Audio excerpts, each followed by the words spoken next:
الله.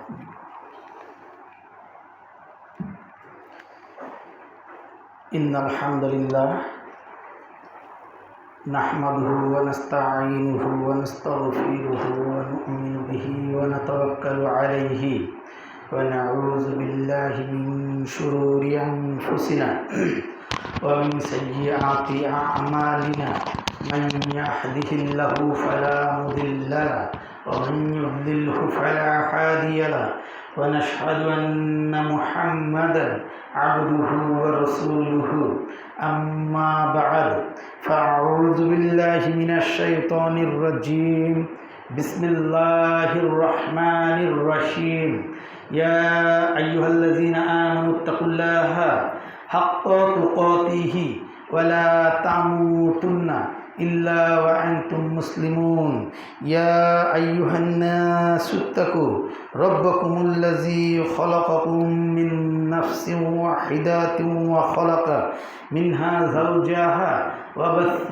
منهما رجالا كثيرا ونساء واتقوا الله الذي تسألون به والأرحام إن الله كان عليكم رقيبا يا أيها الذين آمنوا اتقوا الله وقولوا قولا سديدا يصلح لكم أعمالكم ويغفر لكم ذنوبكم ومن يطع الله ورسوله فقد فاز فوزا عظيما فإن خير الحديث كتاب الله وخير الحدي وحدي محمد صلى الله عليه وسلم وشر الأمور محدثتها وكل محدثة بدعة وكل بدعة ضلالة وكل ضلالة في النار أما بعد فأعوذ بالله من الشيطان الرجيم بسم الله الرحمن الرحيم يا أيها النبي جاهد الكفار والمنافقين واغلظ عليهم ومأواهم جهنم وبئس المصير قال رسول الله صلى الله عليه وسلم لا تصحب الله মুমিনিনা। প্রিয় দিনী ভাইয়েরা, আমরা আজকে এই বৃষ্টি স্নাত দিনে আল্লাহ তাআলার সর্বশ্রেষ্ঠ সাপ্তাহিক দিনের সর্বশ্রেষ্ঠ দিন পবিত্র জুমার দিনে সুস্থ স্বাভাবিকভাবে যিনি আমাদেরকে এই পৃথিবীর সর্বোৎকৃষ্ট জায়গা, সর্বোৎকৃষ্ট স্থান এবং আল্লাহ তাআলার কাছে যার কাছে সবচেয়ে প্রিয় যে স্থান, এই মসজিদে আমাদেরকে যিনি আজকে এসে কোরআন এবং হাদিস থেকে কিছু কথা বলার এবং শোনার তৌফিক দান করলেন, সেই মহান রব্বুল আলামিনের প্রতি আমরা সকলে শুকরিয়া আদায় করে বলি আলহামদুলিল্লাহ। সেই সাথে অসংখ্য দরুদ ও সালাম বর্ষিত হোক মানবতার মুক্তির দূত নিরহংকার নবী, যার আগমনে গোটা পৃথিবী কিয়ামত বিচার দিবস তথা কাল কিয়ামত পর্যন্ত যার আলোয় আলোকিত হলে, যার আদর্শে আদর্শায়িত হলে, যার অনুকরণ করলে, যার আদর্শকে অনুসরণ করলে আমরা কাল কিয়ামতের দিন আমাদের আমলনামা ডান হাতে পাব এবং হাসতে হাসতে জান্নাত চলে যাব, সেই প্রাণপ্রিয় রাসূলুল্লাহ সাল্লাল্লাহু আলাইহি ওয়াসাল্লামের প্রতি আমরা সংক্ষিপ্ত দরুদ পেশ করে বলি আল্লাহুম্মা সাল্লি আলাইহি আল্লাহুম্মা বারিক আলাইহি রব্বি ইশরাহ লি সাদরি ওয়া ইয়াসসির লি আমরি ওয়াহলুল উকদাতাম মিন লিসানি ইয়াফকাহু কওলি। প্রিয় দিনী ভাইয়েরা, আমরা এই বৃষ্টির দিনে আল্লাহ তাআলা আমাদেরকে এই মসজিদে আসতে দিয়েছেন, আসতে পেরেছি। তো আমরা যারা এই মসজিদে আজকে এসে পবিত্র জুমার সালাত আদায়ের উদ্দেশ্যে খুতবার শুরু থেকে আমরা যারা আলোচনা শোনার সৌভাগ্য অর্জন করেছি, সেই প্রাণপ্রিয় রাসূলুল্লাহ সাল্লাল্লাহু আলাইহি ওয়াসাল্লামের আদর্শে অনুপ্রাণিত হয়ে আমরা যারা খুতবা শুনতে এসেছি, আমরা অবশ্যই ভাগ্যবান। আল্লাহ তাআলা আমাদেরকে ভাগ্যবান করে সৃষ্টি করেছেন বলেই আমরা আসতে পেরেছি। এখনও দেখেন অনেকে হাটে, মাঠে, ঘরে, বাসা বাড়িতে এখনও আছেন। হয়তো অনেকে ঠিক সলাতের 1-2 মিনিট আগে আসবেন, অনেকে এসে হয়তো তাকবীরুল্লাহ পাবেন না, অনেকে হয়তো 1 রাকাত নাও পেতে পারেন, অনেকে আবার শেষ বৈঠকেও এসে সলাৎ ধরবেন। তো তাদের চেয়ে আমরা যারা আগে আসতে পেরেছি আমরা অবশ্যই ভাগ্যবান। একটু আলহামদুলিল্লাহ বলবো না? আলহামদুলিল্লাহ। তো আমাদেরকে আল্লাহ তাআলা সুস্থ রেখেছেন, আমরা সুস্থ আছি বিধায় আমরা আসতে পেরেছি, আমাদের আসার কোনো ক্ষমতা ছিল না। সুস্থতা আল্লাহ তাআলার পক্ষ থেকে। যতগুলো নিয়ামত আছে, যত নিয়ামত আছে, সুস্থতা আল্লাহ তাআলার পক্ষ থেকে অনেক বড় একটি নিয়ামত। আসসিহাতু নিয়ামতুল্লাহ। রাসূলুল্লাহ সাল্লাল্লাহু আলাইহি সাল্লাম বলছেন যে আসসিহাতু নিয়ামতুল্লাহ, সুস্থতা আল্লাহ তাআলার পক্ষ থেকে অনেক বড় একটি নিয়ামত। আমরা এই নিয়ামতের মধ্যে আজকে এখানে সবাই আছি, যারা আজকে এই মসজিদে আসছি আমরা এই নিয়ামতের মধ্যে আছি। তো এই যে নিয়ামত, আল্লাহ তাআলার নিয়ামতের শুকরিয়া আদায় করাও একটা ইবাদত।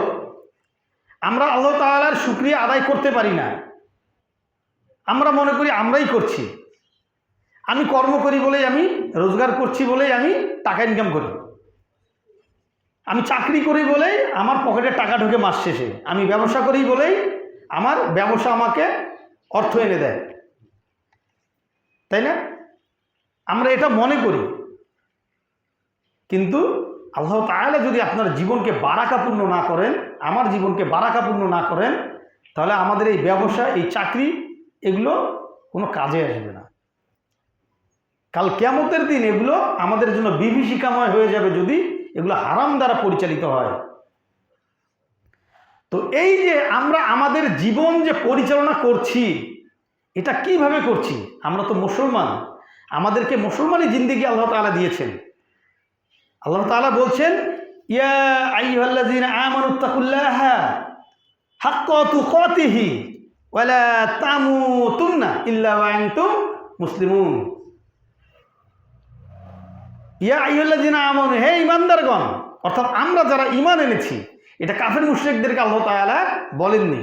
আমরা যারা মুসলমান, আমরা যারা ঈমান এনেছি, আমাদেরকে আল্লাহ তাআলা বলছেন, ইয়া আইয়ুহাল্লাযীনা আমানুত্তাকুল্লাহা, আল্লাহকে ভয় করো, হাক্কা তুকাতিহি, যেভাবে আল্লাহকে ভয় করা দরকার। এখন কিভাবে আল্লাহকে ভয় করা দরকার?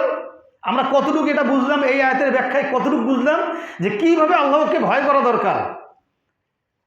এখন আপনি একজন মেম্বারের কাছে যাবেন, আপনার ওয়ার্ড কাউন্সিলরের কাছে যাবেন, আপনি ধরেন একটি কাজের জন্য যাবেন, আপনি তার কাছে কিভাবে গেলে আপনি কাজটি পাবেন? আপনি একজন এসপির কাছে গেলে কিভাবে আপনার কাজটি হবে? আপনি একজন ডিসির কাছে গেলে কিভাবে আপনার কাজটি হবে? আপনি একজন মন্ত্রীর কাছে গেলে, একজন এমপির কাছে গেলে কিভাবে কাজটি হবে, সেভাবেই আপনি যাবেন, তাই না? আপনি যেমন তেমন করে যাবেন না, যেমন তেমন পোশাকে যাবেন না। আপনি গিয়ে বলবেন না যে এই ডিসি সাহেব আমাকে এই কাজটি করে দেন, এইভাবে বলবেন না। বলবেন দরখাস্ত আছে, আপনাকে লিখতে হবে, আপনাকে বিভিন্ন ফর্মুলা অবলম্বন করে, বিভিন্ন ফর্মুলা পার করে আপনাকে যেতে হবে। আর আমরা আল্লাহর দরবারে আসছি, কিভাবে আসছি? কিভাবে আসছে? কার সামনে দাঁড়াচ্ছি? কাকে ভয় করছি আর কাকে ভয় করছি না? আমার এলাকার কাউন্সিলরকে কে তৈরি করলেন, কে সৃষ্টি করলেন? অথচ আমি যিনি সৃষ্টি করলেন তাকে না ভয় করে সৃষ্টি করা জিনিসকে আমরা ভয় করছি। অথচ ভয় করার কথা একমাত্র আল্লাহ তাআলাকে।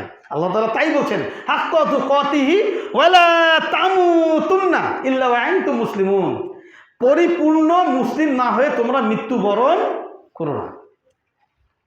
কত বড় কথা, চিন্তা করেন একবার যে কত বড় কথা আল্লাহ তাআলা স্বয়ং নিজে বলছেন যে তোমরা পরিপূর্ণ মুসলিম না হয়ে মৃত্যুবরণ করো না। এখন দেখেন তো আমরা যারা আছি, আমরা কতটুকু মুসলিম? আমরা মুসলমান, কিন্তু আমরা কতটুকু মুসলিম? কত ভাগ আমাদের মধ্যে মুসলমানিত্ব আছে? আমি কত করে, কি পার্সেন্টেজ আমার মধ্যে আছে যে আমি মুসলমান? কতটুকু পার্সেন্টেজ আছে? আমি নিজেই নিজেকে প্রশ্ন করলে আমি উত্তর পেয়ে যাব। তো আমাদেরকে মুসলমানিত্ব জীবনযাপন করতে হলে অবশ্যই আমাদেরকে মুমিন হতে হবে, অবশ্যই আমাদেরকে মুমিন হতে হবে। কিন্তু আমরা মুনাফিকি জীবনযাপন সবচেয়ে বেশি করে থাকি। আমরা 5 ওয়াক্ত সালাত আদায় করবে, হজ করবে, জাকাত দিবে, রোজা রাখবে, রমজান মাসের ফরজ রোজা রাখবে, এমনকি নফল রোজাও রাখবে। এই শ্রেণীর মানুষের মধ্যেও এক শ্রেণীর মানুষ আছেন যারা মুনাফিকি জীবনযাপন করবেন। নাউজুবিল্লাহ বলবো না? নাউজুবিল্লাহ। এখন বলবেন কিভাবে? রাসূলুল্লাহ সাল্লাল্লাহু আলাইহি সাল্লাম বলছেন, আল্লাহ তাআলা বলছেন রাসূলুল্লাহ সাল্লাল্লাহু আলাইহি সাল্লামকে, ইয়া আইয়ুহান নাবিয়্যু, সূরা তাহরিমের 9 নম্বর আয়াতে আল্লাহ তাআলা বলছেন, ইয়া আইয়ুহান নাবিয়্যু, হে নবী, হে আমার বন্ধু, হে আমার প্রিয় হাবিব, হে আমার রসুল, হে আমার কোরআনের বার্তা বহনকারী, আপনি জিহাদ করুন, জাহিদিল কুফারা, আপনি জিহাদ করুন, জাহিদিল কুফারা ওয়াল মুনাফিকিন, আপনি জিহাদ করুন মুনাফিক এবং কাফেরদের বিরুদ্ধে। আপনি কাফের এবং মুনাফিকদের বিরুদ্ধে আপনি জিহাদ করুন। ওয়াগলুজ আলাইহিম ওমা ওয়াহুম জাহান্নামু ওয়া বিসাল মাসির, তাদের প্রতি আপনি কঠোর হন। ওয়াগলুজ আলাইহিম, তাদের প্রতি আপনি কঠোর হন। তারা সকলেই জাহান্নামী এবং জাহান্নামের নিকৃষ্টতম স্থানে তারা থেকে যাবে। তাদেরকে আমি নিপতিত করব জাহান্নামের একদম সর্বনিকৃষ্ট জায়গায় তাদের স্থান। এখন এই আয়াতে যে আল্লাহ তাআলা বললেন নবীজিকে যে হে আমার বন্ধু, তুমি জিহাদ করো কাফের এবং মুনাফিকদের বিরুদ্ধে। কাফের তো ঠিক আছে, কাফের তো ঠিক আছে নাকি? যারা ইসলাম গ্রহণ করেনি, যারা ইসলামকে অস্বীকার করে, যারা আল্লাহ তাআলাকে অস্বীকার করে, যারা আমাদের প্রাণপ্রিয় রাসূলুল্লাহ সাল্লাল্লাহু আলাইহি সাল্লামকে অস্বীকার করে, তারা তো কাফের। এ তো ঠিক আছে, কিন্তু মুনাফিক কারা? মুনাফিক কারা? মুনাফিক না কোনো কাফের, মুনাফিক না কোনো হিন্দু, মুনাফিক না কোনো বৌদ্ধ, মুনাফিক না কোনো খ্রিস্টান, মুনাফিক না কোনো ইহুদি, মুনাফিক না কোনো বৌদ্ধ। তাহলে মুনাফিক কারা? মুনাফিক এক শ্রেণীর মুসলমানরা মুনাফিক, এক শ্রেণীর মুসলমানরাই মুনাফিক। পৃথিবীর বুকে তারা মুনাফিকি জীবনযাপন করে চলবে। এক শ্রেণীর মুসলমান যারা আমার সাথে থাকে, যারা আমার পাশে থাকে, যারা আমার প্রতিবেশী, যারা আমার গ্রামের অধিবাসী, যারা আমার জেলার অধিবাসী, যারা আমার দেশের অধিবাসী, যারা এই পৃথিবীর অধিবাসী, এই পৃথিবীর বাসিন্দা যারা জীবিত আছে, এদের মধ্যেই এক শ্রেণীর মুসলমান যারা হবে মুনাফিক, যারা মুনাফিকি জীবনযাপন করবে। অথচ রাসূলুল্লাহ সাল্লাল্লাহু আলাইহি সাল্লাম এই মুনাফিকদের বিরুদ্ধে জিহাদ করার জন্য, এই মুনাফিকদের বিরুদ্ধে কঠোর হওয়ার জন্য আদিষ্ট হয়েছেন স্বয়ং আমাদের আল্লাহ তাআলার পক্ষ থেকে। এখন মুনাফিক কারা? মুনাফিক কারা? যারা এ পাশেও ঠিক ও পাশেও ঠিক, এবং দুই পাশে ঠিক থেকে দুই দলের মাঝখানে একটা বিভ্রান্ত সৃষ্টি করে, একটা গণ্ডগোল, একটা ফিতনা, একটা ফ্যাসাদ সৃষ্টি করে। আছে না সমাজে?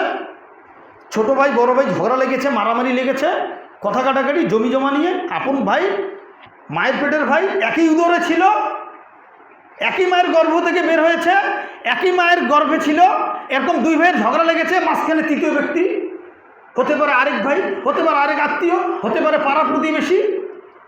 আছে না? মাঝখানে ঢুকলো, ঢুকে কি করলো? এই ভাইকে বললো ওর বিরুদ্ধে, ওই ভাইকে বললো এর বিরুদ্ধে। কি হলো? ফিতনা সৃষ্টি হয়ে গেল, দুই ভাইয়ের মধ্যে আরও দ্বন্দ্ব বেড়ে গেল।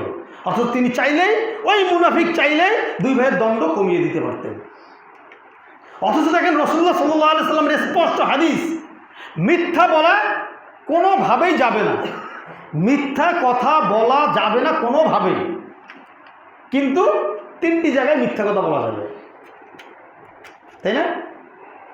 তার মধ্যে একটি জায়গা হলো, দুইজনের মধ্যে যদি ঝগড়া বা দ্বন্দ্ব লাগে, এই দ্বন্দ্ব মেটানোর জন্য আপনি মিথ্যা কথা বলতে পারবেন। কেমন মিথ্যা কথা? দুইজনের মধ্যে দ্বন্দ্ব লেগেছে, ভাই আমি তোমার কাছে আসলাম, তুমি তো ওর বিরুদ্ধে কথা বলছো। অথচ ওর কাছে গেলাম যখন, তখন তোমার পক্ষে এত সুন্দর সুন্দর কথা বললো, তোমার প্রতি এত তার ভালোবাসা, এত তার মমত্ব, তোমাকে এত সে ভালোবাসে, আমি ওখানে যাওয়ার সাথে সাথে তোমার কথা তুলতেই সে তোমার প্রশংসা করলো। যদি আপনি মিথ্যা বললেন, এই মিথ্যাটা জায়েজ। কেন জায়েজ? আপনি তার মনটা গলিয়ে দিলেন ওই ভাইয়ের পক্ষে। আবার তার কাছে গেলেন যে ভাই তুমি তো তার বিরুদ্ধে কথা বলছো, কিন্তু তিনি তো তোমার প্রশংসা করলেন। এই দুজনকে যখন এই কথা বললেন, দুজনের মন নরম হয়ে গেল। কি হলো? দ্বন্দ্বের অবসান ঘটে গেল, কোনো ফিতনা সৃষ্টি হলো না, কোনো জ্ঞানজাম সৃষ্টি হলো না। অথচ এর উল্টাটাই হলো মুনাফিক, এর উল্টাটাই মুনাফিক। এখন আপনি কিভাবে বুঝবেন মুনাফিক কারা? কিভাবে বুঝবো আমরা মুনাফিক কারা? এটাও রাসূলুল্লাহ সাল্লাল্লাহু আলাইহি ওয়াসাল্লাম হাদিসের মাধ্যমে বলে দিচ্ছেন। রাসূলুল্লাহ সাল্লাল্লাহু আলাইহি ওয়াসাল্লামের সহিহ হাদিস, যে রাসূলুল্লাহ সাল্লাল্লাহু আলাইহি ওয়াসাল্লাম বলছেন, আয়াতুল মুনাফিকিন সালাসা, মুনাফিকের লক্ষণ কয়টি? তিনটি। সালাসা, তিনটি। মুনাফিকের লক্ষণ তিনটি। এক নম্বর, ইজা হাদ্দাসা কাযাবা, যখন সে কথা বলবে তখন সে মিথ্যা কথা বলবে। যখন সে কথা বলবে তখন সে মিথ্যা কথা বলবে। এই পৃথিবীতে যখনই সে কারোর সাথে কথা বলবে তখনই সে মিথ্যা কথা বলবে। এটা হলো মুনাফিকের এক নম্বর লক্ষণ। এটা মুনাফিকের এক নম্বর লক্ষণ। অথচ এই মিথ্যার কারণে আজকে এই পৃথিবীতে যত অশান্তি, যত গোলযোগ, যত অরাজকতা, যত বিশৃঙ্খলা, ভাইয়ে ভাইয়ে চগলখড়ি, ভাইয়ে ভাইয়ে মিথ্যা কথা বলা, ভাইয়ে ভাইয়ে অপবাদ দেয়া। অথচ যারা চগলখড়ি করে, যারা এখানকার কথা ওখানে, ওখানকার কথা ওখানে মিথ্যা কথা বলে, যারা এর কথা ওকে লাগায়, ওর কথা ওকে লাগায়, এদেরকে বলা হয় চগলখড়। এদের ব্যাপারে আল্লাহ তাআলা পবিত্র কোরআনুল কারীমে বলছেন যে যারা চগলখড়ি করবে তাদের কি, যারা সম্মুখে এবং পশ্চাতে অপবাদ দিবে, মিথ্যা কথা বলবে, চগলখড়ি করবে, তাদের স্থান হলো জাহান্নামের সর্বনিম্ন স্তর, ওয়াইল নামক জায়গায়। আছে না সূরা হুমাযাতে আল্লাহ তাআলা বলছেন, 1 নম্বর আয়াতেই বলছেন, ওয়াইলুল লিকুল্লি হুমাযাতিল লুমাযা। যারা দুর্ভোগ তাদের প্রতি, যারা অপপ্রচার চালায় সম্মুখে এবং পশ্চাতে। অর্থাৎ আপনার সামনেও আপনাকে বলবে, আপনার পিছনেও আপনাকে বলবে আপনার বিরুদ্ধে। বলে না অনেকে যে আমার সৎ সাহস আছে, তোর সামনে বলতে আমার দোষ কি? আমার সাহস আছে, আমি সামনেও বলতে পারবো না। আপনি কষ্ট দিয়ে সামনেও কথা বলতে পারবেন না। এটা আমি বলছি না, এটা আল্লাহ তাআলা বলছেন সূরা হুমাযাতে 1 নম্বর আয়াতে আল্লাহ তাআলা বলছেন, আমি সামনে আপনাকে কষ্ট দিয়ে আমি আপনার সামনে আপনাকে গালি দিতে পারবো না। গালি দিয়ে ফাঁসিকি কাজ আমি করতে পারবো না। যদি গালি দিয়ে আপনার মনে আমি কষ্ট দেই, একটা কটু কথা বলে আপনার মনে আমি কষ্ট দেই, আপনার মনে দাগ ফেলে দেই, তাহলে আমার স্থান হবে জাহান্নামের একদম ওয়াইল নামক গর্তে, যেখানে থাকবে সমস্ত জাহান্নামীদের রক্ত, পুজ, গলিত রক্ত, মাংস, এর যে নির্যাস যেটা থাকবে, সবচেয়ে নিকৃষ্ট যে নির্যাসগুলো, এই নির্যাসগুলো যে স্থানে থাকবে জাহান্নামের, ওই স্থানে তখন আমার স্থান হবে, যদি আমি আপনাকে সামনেও গালি দেই, পিছনেও গালি দিই। তাহলে দেখেন তো, যারা মিথ্যা কথা বলে ফ্যাসাদ সৃষ্টি করে, তাদের অবস্থা কি হবে? তাদের অবস্থাটা কি হবে কালকে আমাদের দিন? তাহলে আমাদেরকে মিথ্যা কথা ছাড়তে হবে, চগলখড়ি ছাড়তে হবে। 2 নম্বর আসেন ইজা ওয়াদা। এটা কিন্তু মুনাফিকের বৈশিষ্ট্য বলছি, সহিহ হাদিস দ্বারা আপনাদেরকে বলছি যে মুনাফিকের বৈশিষ্ট্য কি কি। রাসূলুল্লাহ সাল্লাল্লাহু আলাইহি ওয়াসাল্লাম বলছেন 3টি মুনাফিকের বৈশিষ্ট্য, 3টি বৈশিষ্ট্যের একটি যার মধ্যে থাকবে সে হলো মুনাফিক, আর সবগুলো যার মধ্যে থাকবে সে হলো খাঁটি মুনাফিক। তার মধ্যে একটি হলো ইজা হাদ্দাসা কাযাবা, যখন সে কথা বলবে তখন সে মিথ্যা কথা বলবে। যখন কেউ মিথ্যা কথা বলবে তখন বুঝে নেবেন সে 5 ওয়াক্ত নামাজ পড়লে, সে যদি হজ করে, সে যদি যাকাত দেয়, সে যদি রমজানের 30টা রোজা রাখে, সে যদি আইয়ামে বীজের রোজা রাখে, তারপরও সে মুনাফিক। কেননা মুনাফিক হবেই মুসলমান থেকে, মুনাফিক কোনো কাফের থেকে হবে না, মুনাফিক কোনো বেদুইন থেকে হবে না, মুনাফিক কোনো খ্রিস্টান, ইহুদি, হিন্দু, বৌদ্ধ, অন্য কোনো ধর্মের লোক হবে না। মুনাফিক হবে একমাত্র মুসলমানের ঘর থেকে, মুসলমানের দল থেকে। আমরা যারা মুসলমান, আমাদের এই দল থেকেই এক শ্রেণীর মানুষ হয়ে যাবে মুনাফিক। 2 নম্বরে বলছেন ইজা ওয়াদা আখলাফা, যখন সে ওয়াদা করবে ওয়াদার খেলাপ করবে, ওয়াদার বর খেলাপ করবে। যদি আমি ওয়াদা করি যে ভাই আপনার এই কাজটা আমি অমুক দিন করে দেব, যদি আমি এই ওয়াদা রাখতে না পারি তাহলে আমি ওয়াদার বর খেলাপকারী হয়ে গেলাম, আমি মুনাফিক হয়ে গেলাম। এই পৃথিবীতে যত মানুষ এসেছেন, যত মানুষ আসবেন, তার মধ্যে রাসূলুল্লাহ সাল্লাল্লাহু আলাইহি ওয়াসাল্লাম ব্যতিরেকে সবচেয়ে বেশি ওয়াদা পালন করেছিলেন বলতে পারবেন? সবচেয়ে বেশি ওয়াদা পালন করেছিলেন ইসমাইল আলাইহিস সালাম। সুবহানাল্লাহ, আমরা সবাই বলি সুবহানাল্লাহ। ইসমাইল আলাইহিস সালাম সবচেয়ে বেশি ওয়াদা পালন করেছিলেন, সবচেয়ে বেশি। তিনি তার জীবদ্দশায় এমন কোনো ওয়াদা নেই যেটা পালন করেননি। আমাদের রাসূলুল্লাহ সাল্লাল্লাহু আলাইহি ওয়াসাল্লাম তো আছেনই, আরও হয়তো অনেকে আছেন, কিন্তু ইসমাইল আলাইহিস সালামের ইতিহাস ঘেটে পাওয়া যায় তিনি তার জীবনে এমন কোনো ওয়াদা করেননি যে ওয়াদাটা তিনি রক্ষা করেননি। এক ব্যক্তির সাথে কথা দিয়েছিলেন আমি অমুক দিন আমি আপনার সাথে অমুক গাছের তলে দেখা করব, শুধু এই কথাটি বলার কারণে তিনি দিনক্ষণ উল্লেখ করেননি, যার কারণে সে প্রতিদিন ওই গাছের তলে তিনি ওই সময় গিয়ে থাকতেন দেখা না হওয়া পর্যন্ত। সুবহানাল্লাহ, কি মুসলমানিত্ব, কি মুসলমানিত্ব! আর আমাদের কি মুসলমানিত্ব! আমরা ঘুরায় পেঁচায় ইসলামকে ব্যবহার করছি, ওয়াদা করছি, ওয়াদা রাখছি না। টাকা নিয়েছি, ধার নিয়েছি, কর্জে হাসানা নিয়েছি, ওয়াদা করলাম অমুক মাসের 20 তারিখে দিব, 30 তারিখে দিব, অমুক মাস আসলো দিলাম না, ঘুরে এলাম, ঘুরেতে আবার ঘুরে এলাম। একটা পর্যায়ে কী করলাম? ওয়াদার তো বরখেলাপ করলাম, মুনাফিক তো হলাম, ফিতনা সৃষ্টি করে দিলাম। তোমার টাকার কোনো প্রমাণ আছে? তোমার সম্পদ আমার কাছে কোনো প্রমাণ আছে, কোনো ডকুমেন্ট আছে?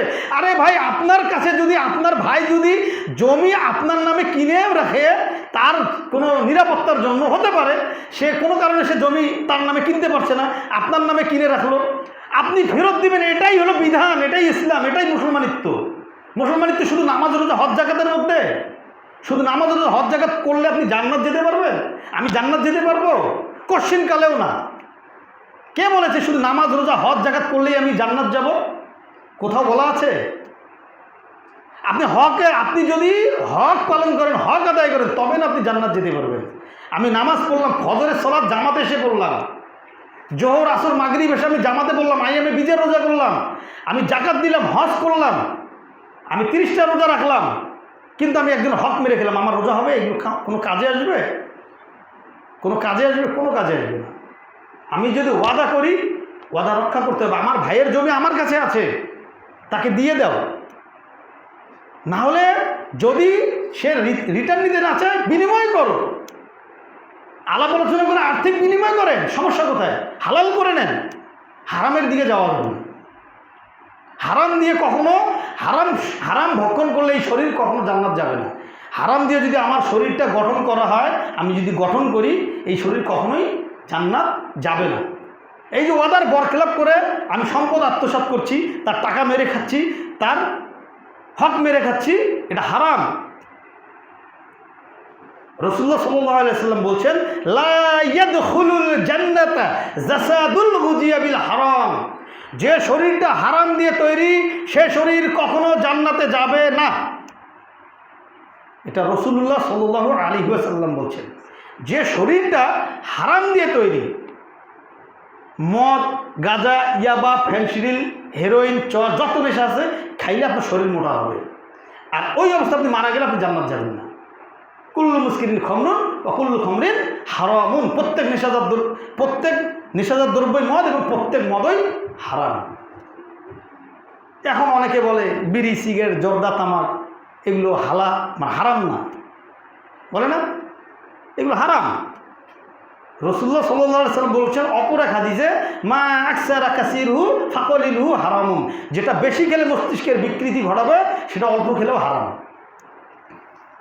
সেটা অল্প খেলেও হারাম। এখন দেখেন তো, কিশমিশ এবং খেজুর, এ দুটো হালাল না? আমরা খেজুর দিয়ে ইফতার করি না? সৌদি আরব থেকে খেজুর আসে, ইরাক থেকে খেজুর আসে, বিভিন্ন মিডল ইস্ট থেকে খেজুর আসে, সেই খেজুর দিয়ে আমরা ইফতার করি না? হালাল না? একদম হালাল, পিওর হালাল, খাঁটি হালাল। যেই খেজুর খেলে সকালে যদি আপনি খান, ওই দিন যদি আপনার সাপ কামড় মারে, তারপরেও সেই বিষ কাজে দিবে না। সমুদ্রে আজোয়া খেজুর, তাই না? 4টা বা 5টা খেতে হয়। সেই খেজুর হালাল না ভাই? কিশমিশ হালাল না? অথচ রাসূলুল্লাহ সাল্লাল্লাহু আলাইহি ওয়াসাল্লাম কিশমিশ এবং খেজুরকে একসাথে করে পানিতে গুলিয়ে খেতে নিষেধ করেছেন। দুটোই তো হালাল। খেজুরের রস আপনি একটা নির্দিষ্ট সময় পার হওয়ার পরে খাইতে পারবেন না, অ্যালকোহল তৈরি হবে। ভাত হালাল, এই ভাত যদি আপনি নির্দিষ্ট সময় পরে খান তারপর হবে পান্তা ভাত হয়ে যাবে। তারপরে যদি আরেকটু সময় গড়িয়ে খান 2-3 দিন পর সেটা অ্যালকোহল তৈরি হয়ে যাবে। হারাম। হালাল জিনিস হারাম হয়ে গেল। কোথায় আছি আমরা? চিন্তা করি? চিন্তা আছে আমাদের? আর এই জন্যই রাসূলুল্লাহ সাল্লাল্লাহু আলাইহি ওয়াসাল্লাম বলছেন, লা ইয়াদখুলুল জান্নাতা জাসাদুল গুজিয়া বিল হারাম। তবে শুধু মদ, গাঁজা, ফেন্সিডিলই হারাম তা না, কারো টাকা মেরে খাওয়া হারাম। আমার যদি এলাকার কাউন্সিলর আমার নামে একটা বরাদ্দ এসেছিল টিসিবির চাল, টিসিবির প্রোডাক্ট, সেটা আমাকে না দিয়ে অন্যকে দিয়েছে, স্বজনপ্রীতি, আত্মীয়তার বন্ধন রক্ষা করতে গিয়েছে এটা দিয়ে, আপনি এই আত্মীয়তার বন্ধন রক্ষা করতে রাসূলুল্লাহ সাল্লাল্লাহু আলাইহি ওয়াসাল্লাম বলছেন যে লা ইয়াদখুলুল জান্নাতা কাতিউন, যে আত্মীয়তার সম্পর্ক ছিন্ন করলো সে জান্নাত যাবে না। এখন আমার হক মেরে আপনি আপনার আত্মীয়তার সম্পর্ক রক্ষা করবেন? আপনি আরেক জায়গায় হক মারার দিয়ে আপনি কাল কিয়ামতের দিন আপনি জাহান্নামের আগুনে পোড়ার জন্য তৈরি হন।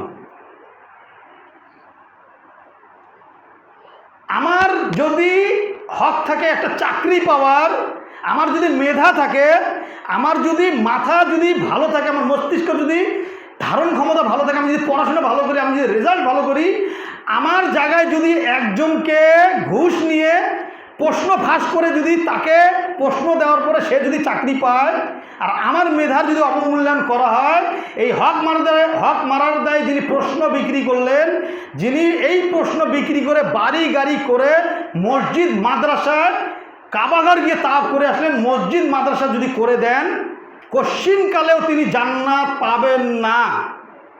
আমার হক ছিল, আমার মেধা আছে, আমি ফার্স্ট বয় ছিলাম, আমি সব জায়গায় ভালো রেজাল্ট করেছি, আর আমার মেধাকে আপনি যাচাই না করে আপনি আরেকজনকে প্রশ্ন ফাঁস করে চাকরি দিয়ে দিবেন, আর আপনি এই দাড়ি রেখেছেন, টুপি পরে আপনি মসজিদ মাদ্রাসায় দান করছেন, আপনি জান্নাতি মনে করছেন? নিজেকে জান্নাতি মনে করার কোনো সুযোগ নেই এখানে। আপনি আমার হক মেরেছেন।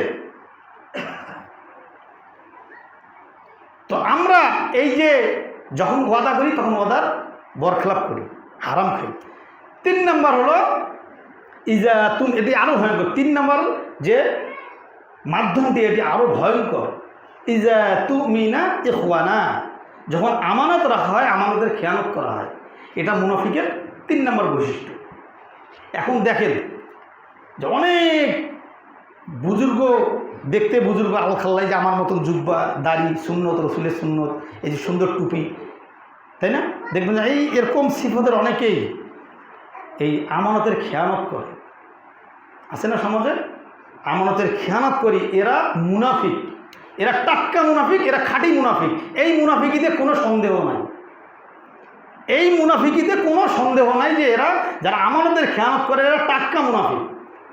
এই শুধুমাত্র আমানতের খেয়ানত করার কারণে অনেকেই নিঃস্ব হয়ে গেছে।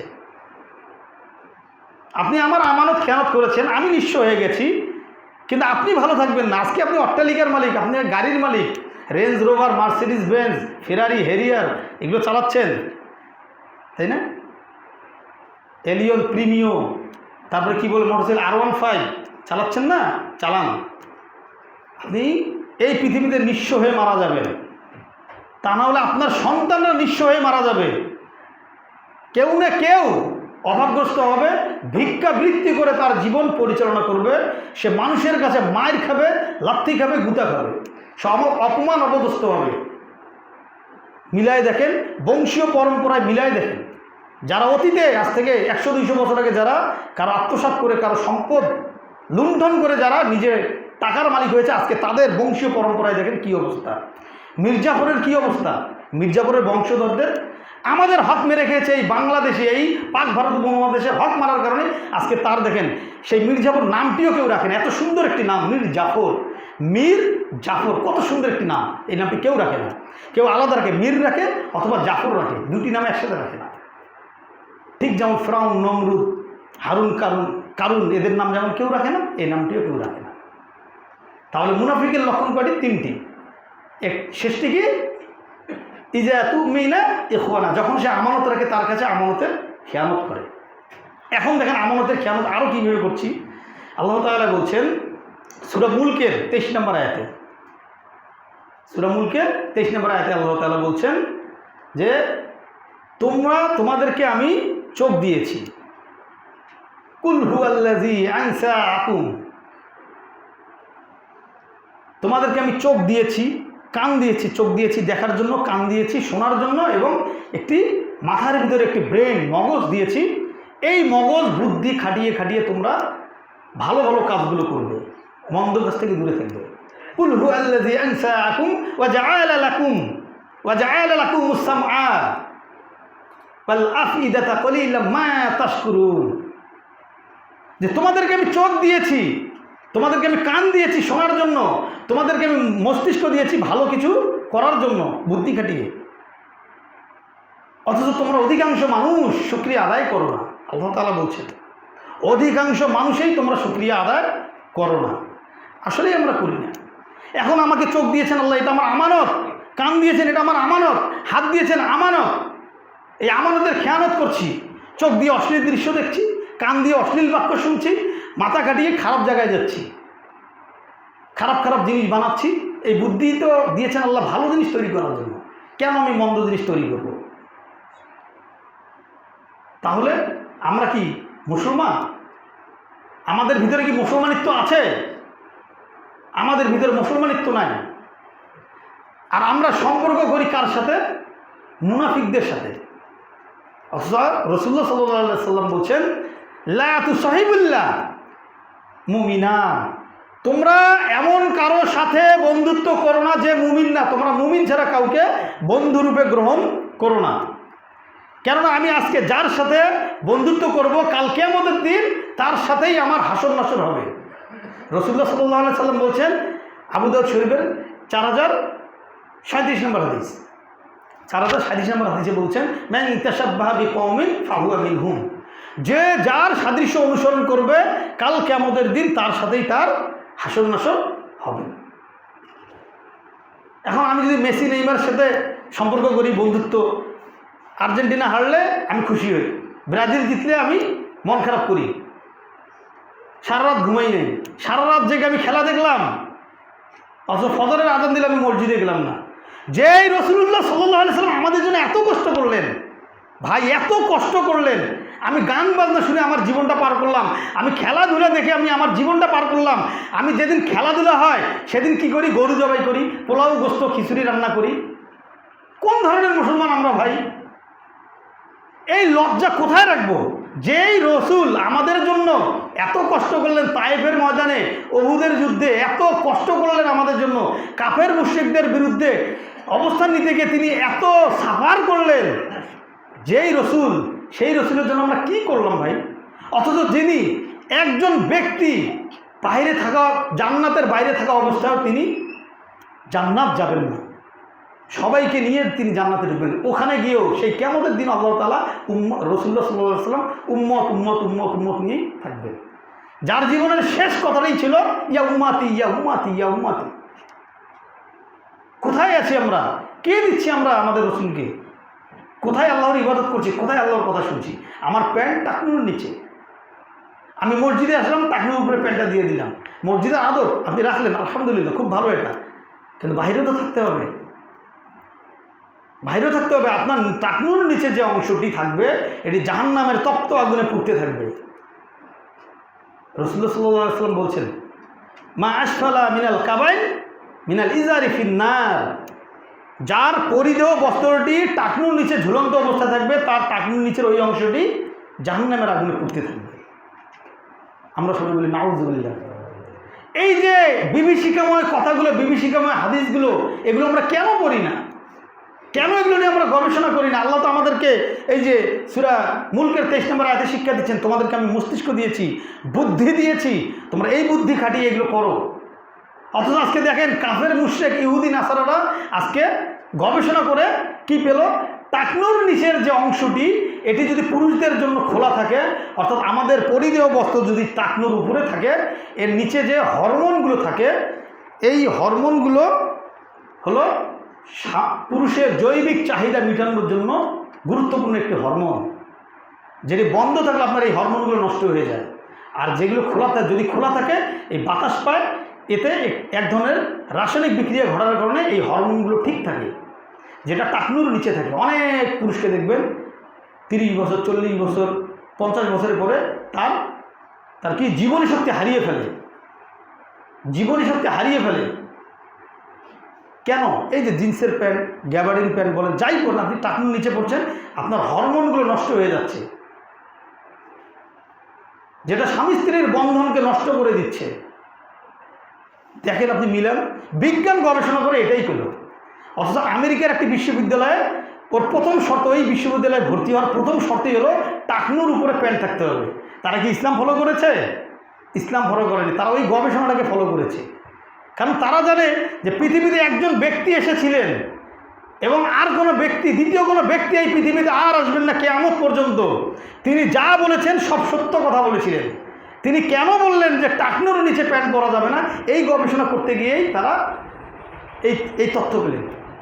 মাছি, আমাদের রাসূলুল্লাহ সাল্লাল্লাহু আলাইহি সাল্লাম বললেন যে মাছি পানিতে পড়লে, তরল পদার্থে পড়লে তোমরা তাকে আবার চুবিয়ে সেটা ছেড়ে দাও, ওই পানি তোমরা, ওই তরল পদার্থ তোমরা খেয়ে নাও, ওই তরল পদার্থটি তোমরা খেতে পারবে। কেননা মাছির এক পাখায় ছিল বিষ, আরেক পাখায় প্রতিষেধক। তখন তো রাসূলুল্লাহ সাল্লাল্লাহু আলাইহি সাল্লাম এত প্রযুক্তি খাটাননি, তিনি কীভাবে বললেন? এটা হলো ওহীর জ্ঞান, আল্লাহ তাআলার পক্ষ থেকে ওহী এসেছে, রাসূলুল্লাহ সাল্লাল্লাহু আলাইহি সাল্লাম তাই বলেছেন। তিনি তো নিজের মন গড়া কোনো কথা বলেননি, এটা কাফের মুশরিকরা ভালো করেই জানেন। আমার ভাই, আমার ভাই, তিনি ইউরোপের একটি দেশে থাকেন। তিনি আমাকে এমন একটা কথা বলেছিলেন, কথাটা আমার মনে গেঁথে গেছে। আমি প্রায় জায়গায় আলোচনায় এই কথাটি বলি যে এরা যদি শুধু নামাজটা পড়তো আর আল্লাহর প্রতি ঈমান আনতো, সর্বপ্রথম এরা বেহেশতে যেত।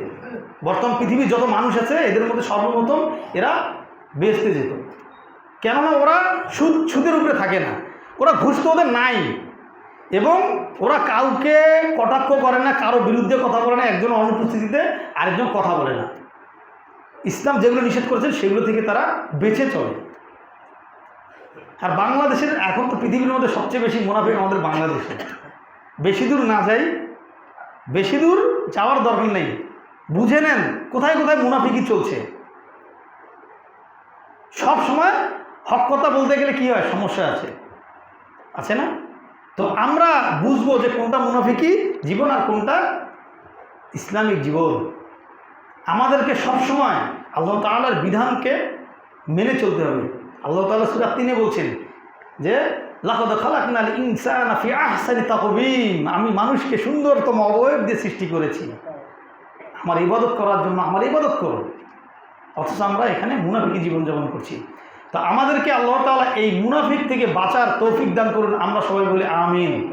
আমরা যেন কোরআন এবং হাদিসের আলোকে আমরা আমাদের জীবন পরিচালনা করতে পারি, এবং একমাত্র সমাধান, পৃথিবীর যত গ্রন্থ আছে, যত ধর্ম আছে, সব ধর্মে একমত যে পবিত্র কোরআনুল কারীম এমন একটি গ্রন্থ, যে গ্রন্থটি মানলে তার সমস্ত জীবন সুন্দর এবং আলোকিত হয়ে থাকবে। তো যে গ্রন্থ, যে কিতাবকে অনুসরণ করলে আমরা আলোকিত হয়ে থাকবো কাল কিয়ামত পর্যন্ত, আল্লাহ তাআলা আমাদের সেই পবিত্র কোরআনুল কারীমের উপরে, হকের উপরে থেকে সেই পবিত্র কোরআনুল কারীমকে তিলাওয়াত করে বুঝে শুনে আমল করার তৌফিক দান করুন। আমরা সবাই বলি আমিন। আসসালামু আলাইকুম ওয়া রাহমাতুল্লাহ।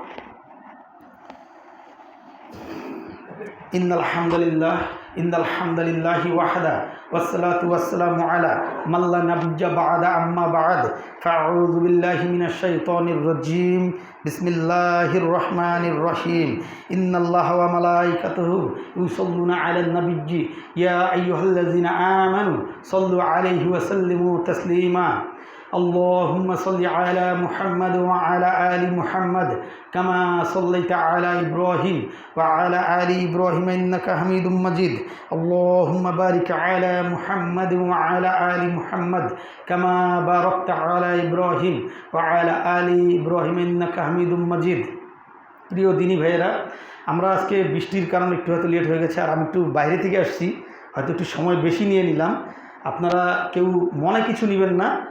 তো সাধারণত বাইরে থেকে আসলে বা আমরা কোথাও গেলে একটু আমাদেরকে বেশি সময় দেওয়া হয়, আর এত অল্প সময় এত গভীর জিনিস বোঝানো সম্ভব না। আর অনেক আলোচনা নিয়ে আসছিলাম, অনেক হাদিস, অনেক আয়াত ছিল, এগুলো বললে হয়তো অনেক বোধোদয় হইতো। তো যাই হোক, আমি ছোট মানুষ, আমার ভুল হতে পারে। আর আমি যতটুকু আলোচনা করেছি কোরআন এবং হাদিস থেকে বলার চেষ্টা করেছি, এবং আমি মানুষ, আমারও ভুল হতে পারে। তো যদি আমার কোথাও ভুল হয়ে থাকে ক্ষমা সুন্দর দৃষ্টিতে দেখবেন। আর আমি একটি মেসেজ আপনাদেরকে দিতে চাই যে আল্লাহ তাআলা বলছেন, ওয়ালাকাদ ইয়াসসারনাল কুরআনা লিযিকরি ফাহাল মিন মুদ্দাকির, নিশ্চয়ই আমি কোরআনকে সহজ রূপে পঠনযোগ্য সুন্দর গবেষণালব্ধ করে আমি সৃষ্টি করেছি। তোমাদের মধ্যে কি কোনো জ্ঞানী আছে যেটা নিয়ে গবেষণা করবে, যেটা নিয়ে জ্ঞান খাটাবে? দেখেন আবার সেই সূরা মুলকের 23 নম্বর আয়াতের সাথে এই আয়াতের সাদৃশ্য, সমুদ্রের সূরা ইসরার 27 নম্বর আয়াত। তো আমরা এই যে আমরা জীবনে সময় অপচয় করছি অনেক, আমরা আমাদের সময় এতটাই অপচয় করি যে কোরআনকে আমরা গবেষণা করি না। অথচ আজকে মিডল ইস্ট, ইউরোপ, আমেরিকাতে দেখেন কোরআনকে নিয়ে গবেষণা হচ্ছে, রাসূলুল্লাহ সাল্লাল্লাহু আলাইহি ওয়াসাল্লামের হাদিসকে নিয়ে গবেষণা হচ্ছে, কিন্তু আমরা করতে পারছি না। তো যাই হোক, আমরা গবেষণা করব, আমরা পড়াশোনা করব, আমরা এগুলো বেশি বেশি গবেষণা করব। আমার জীবনে প্রত্যেকটি মুহূর্ত কাটবে কোরআন এবং হাদিসকে অনুসরণ করে। এটাই হওয়া উচিত আমাদের মুসলমানের জন্য। এতে আল্লাহ খুশি হবেন, রাসূলুল্লাহ সাল্লাল্লাহু আলাইহি ওয়াসাল্লামের কাছেও আমরা একটু সুন্দর জবাব দিতে পারবো কাল কিয়ামতের দিন, আবার আল্লাহ তাআলার কাছে জবাব দিতে পারবো, এবং আমরা যে কিছু করেছি রাসূলুল্লাহ সাল্লাল্লাহু আলাইহি ওয়াসাল্লামের জন্য, এটা আমরা নিজেরাও অন্তত সান্ত্বনা দিতে পারবো। আর আমি খুব সাধারণ একজন মানুষ, এবং আমি জেনারেল লাইন থেকে এসেছি। এই আয়াতটি তেলাওয়াত করার অর্থ এটি যে কোরআন নিয়ে যে কথাটি বললাম, যে আমি করোনার সময় কোরআন পড়তে জানতাম না। এই মেসেজটি আমি সব জায়গাতেই দিই। করোনার যে সময়টি, এই সময়টি পর্যন্ত আমি কোরআন কখনো খুলে যে পড়বো, এই পড়ার আমার ভাগ্য কখনো হয়নি। আমি কোরআন পড়তে পারতাম না। এক কথায় আমি কোরআন যে উচ্চারণ করে পড়বো, এই পড়াটা আমি পড়তে পারতাম না। তো আলহামদুলিল্লাহ করোনার সময় থেকে যেহেতু সময় পেয়েছিলাম, তো এই সময়ের মধ্যে আমি কোরআন নিয়ে একটু চিন্তা করি যে আমার এই কোরআন যদি আমি না পড়ি, তাহলে তো আমাকে কালকে আমাদের দিন এই কোরআন আমার বিরুদ্ধে সাক্ষী দিবে। তো তখন থেকে এই ভয় ঢুকে যাওয়ার পরে যে এই মুহূর্তে করোনায় যদি আমার মৃত্যু হয় তাহলে আমি কী করব। তো ওই ভয় থেকে একটু শুরু করলাম। তো আল্লাহর মধ্যে আলহামদুলিল্লাহ দোয়া করবেন। আমি চেষ্টা করছি, আমি এখন তালেবে এলেম ছাত্র, আমার জন্য দোয়া করবেন যেন আমি হকের পথে থেকে দাওয়াত দিতে পারি। আর আমি হানাফি, কিন্তু এখন আমি সহি হানাফি, কেননা ইমাম আবু হানিফা রাহিমাহুল্লাহ বলছেন, ইজা সাহাল হাদিস ফাহুয়া মাযহাব, যখন যেখানে সহিটা দেখবে সেটাই আমার মাযহাব, সেটাই আমার তরিকা। তো এখন আমি সহি হানাফি। তো আমি যেটা বলি সেটা হলো যে আপনারা কোরআনকে শেখেন। যারা কোরআন পারি না, আমরা কোরআন শিখব। কোরআনকে না শিখে মৃত্যুবরণ করা যাবে না। ওই যে ওয়ালা তামুতুন্না ইল্লা ওয়া আনতুম মুসলিমুন, তোমরা মৃত্যুবরণ করো না যতক্ষণ তোমরা পরিপূর্ণ মুসলমান হতে পারবে না। তো আমরা যদি কোরআনই না জানলাম, তাহলে আমরা মুসলমান কীভাবে দাবি করব? হয়তো বয়স আপনার 70-80 বছর হতে পারে, আমার বয়স এখন 42 চলছে। তো এই বয়সে যদি আমরা এই বোধোদয় আসে, তাহলে যারা 70-80 বছর যদি হয়ে থাকে, কোনো লজ্জা রাখা যাবে না। অনেকে লজ্জা করে, লজ্জা রাখা যাবে না। তো যাই হোক, বেশি দীর্ঘায়িত না করি। আল্লাহ তাআলা আমাদের সবাইকে কোরআন এবং হাদিসের জ্ঞান রেখে চলার তৌফিক দান করুন। আমরা সবাই বলি আমিন। ইবাদাল্লাহ রহিমাকুমুল্লাহ, ইন্নাল্লাহা ইয়ামুরু বিল আদলি ওয়াল ইহসান ওয়া ইতাইযিল কুরবা ওয়া ইয়ানহা আনিল ফাহশাই ওয়াল মুনকারি ওয়াল বাগই ইয়াইযুকুম লাআল্লাকুম তাযাক্কারুন ফাযকুরুনি আযকুরকুম ওয়াশকুরু লি ওয়া লা তাকফুরুন। কুমু সালাত।